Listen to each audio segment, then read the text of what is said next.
There's a version of survival mode that doesn't look dramatic. No panic attacks, no visible crisis, no emergency unfolding. From the outside, your life may look stable, but inside, something stays slightly on guard. Your shoulders don't fully drop. Your mind scans for shifts. You struggle to completely relax. And you've probably called this your personality. Today I'm going to walk you through 5 subtle signs that you may be living in survival mode without realizing it. The kind that becomes normal, the kind that feels like just who I am. But before we get to those 5 signs, we need to understand something important. Survival mode isn't weakness.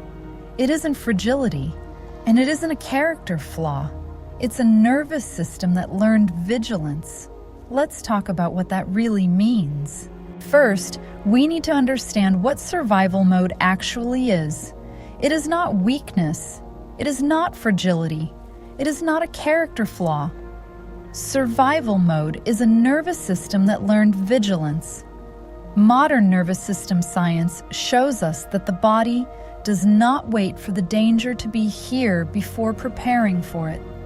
It prepares based on pattern. It learned when it should prepare.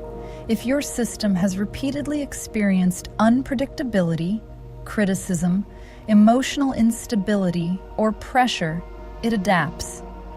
If approval felt inconsistent, warm one moment, withdrawn the next, you may have learned to monitor your behavior carefully, always adjusting to keep connection stable. If mistakes were met with sharp criticism, even small ones, your body may have learned to anticipate correction before it happened. You prepare early, so you are never caught off guard. If conflict erupted suddenly, or tension lingered in silence, your system may have learned that calm can change quickly, so it stays slightly braced, just in case. If love or safety felt tied to performance, being helpful, strong, agreeable, or high-achieving, your nervous system may have linked effort with belonging. Relaxing could feel risky because effort once meant protection. Even in adult life, repeated pressure, high-demand jobs, unstable relationships, unpredictable environments can quietly reinforce this pattern. The body does not differentiate between past and present repetition. It responds to consistency. And if stress has been consistent, vigilance becomes logical. So your body learned to prepare if there's a possibility of a similar pattern that it feels may repeat. This is not your logical mind that puts you in survival mode. This is happening automatically. Your baseline level of alertness shifts slightly upward. Not enough to feel panicked, just enough to stay prepared. The body does not ask, "Is there danger right now?" It asks, "Has there ever been danger before?" And if the answer is yes, it prepares early. Over time, this preparation becomes your normal. And when something runs long enough, it stops feeling temporary. It feels like you. The first sign is subtle. You struggle to fully relax. You may be able to rest technically. You can sit down. You can watch something. You can lie in bed. But your body never completely lets go. The rest doesn't feel real. There's a slight brace beneath the surface. Calm feels unfamiliar, sometimes even uncomfortable. You might notice that when things finally become quiet, your mind becomes louder. This is not because you are bad at relaxing. It is because your nervous system has normalized tension. If your body learned that vigilance was protective, then letting go and relaxing feels risky. Your body is not immediately recognizing calm as safety. It is being recognized as vulnerability. And so, your system stays half awake, half prepared. This is a baseline that stays activated. And this is something that is explored much more deeply in the book Learning to Feel Safe.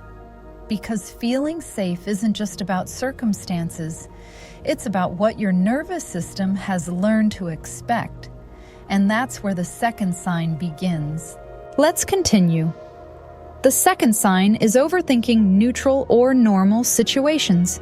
You replay conversations. You scan text messages for tone. You predict possible outcomes long before they occur. This can look like anxiety, but it is often something deeper. Carl Jung once described how the psyche adapts to preserve itself. The mind anticipates in order to protect. When uncertainty once led to pain, the mind learns to reduce uncertainty through prediction. Overthinking becomes a safety strategy. If you can anticipate every possible outcome, maybe you can avoid being blindsided. Maybe you can stay one step ahead. The problem is not that your mind is broken. The problem is that your mind became very good at forecasting danger, and it forgot to turn that skill down when danger was no longer constant. The third sign is hyper-responsibility. You feel responsible for how things go, responsible for how others feel, responsible for preventing conflict.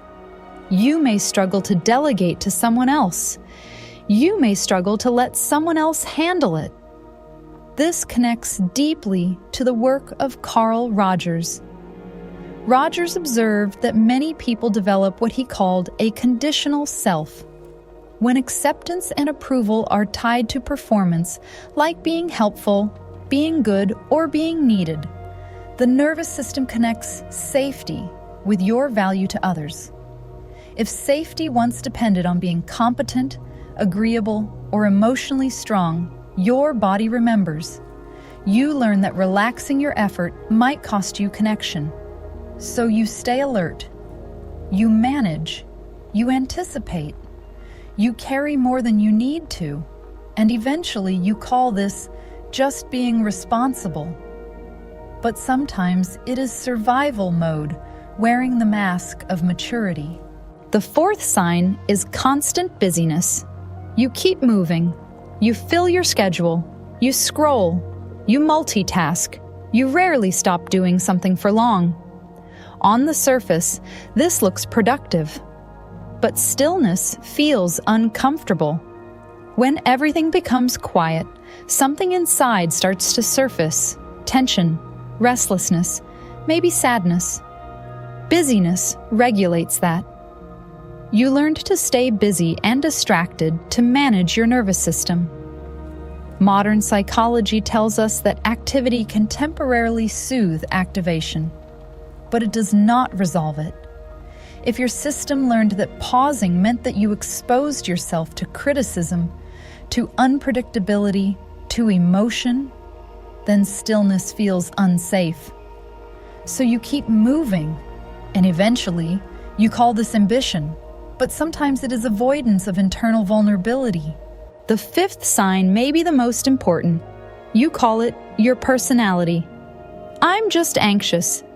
I'm just intense. I've always been like this. This is where Carl Jung becomes especially relevant. Jung spoke about the persona, the identity we develop to adapt to our environment. What begins as protection can slowly fuse with self-concept. If you had to be vigilant for long enough, vigilance feels like who you are. If you had to be responsible for long enough, responsibility feels like your identity. The adaptation becomes invisible. It stops feeling like something you learned. It feels like something you are. And this is where survival mode becomes hardest to question, because questioning it feels like questioning yourself. Here's the turning point. You are not living this way because something is wrong with you. You are living this way because something once required you to. Survival mode is intelligent, it is adaptive, it is creative. It helped you function, it helped you stay connected, It helped you navigate complexity. But what protected you then may now be exhausting you. And exhaustion does not mean failure. It means the strategy has outlived its necessity. When you understand this, self-judgment softens. You stop asking, "Why am I like this?" and begin asking, "What did this once protect?" That shift alone can change the way you relate to yourself. Survival mode does not need to be attacked. It needs to be acknowledged. The nervous system changes through repetition of safety. Small moments of calm that are not interrupted. Gradual exposure to stillness without catastrophe. New experiences where contribution is not required for belonging. Over time, the baseline can shift. Vigilance can soften. Responsibility can become choice rather than reflex. Busyness can become preference rather than necessity. And identity can expand beyond protection. With the book Learning to Feel Safe, you can go deeper. You'll explore how survival mode develops quietly and how safety can be relearned gently. You do not have to erase the parts of you that survived.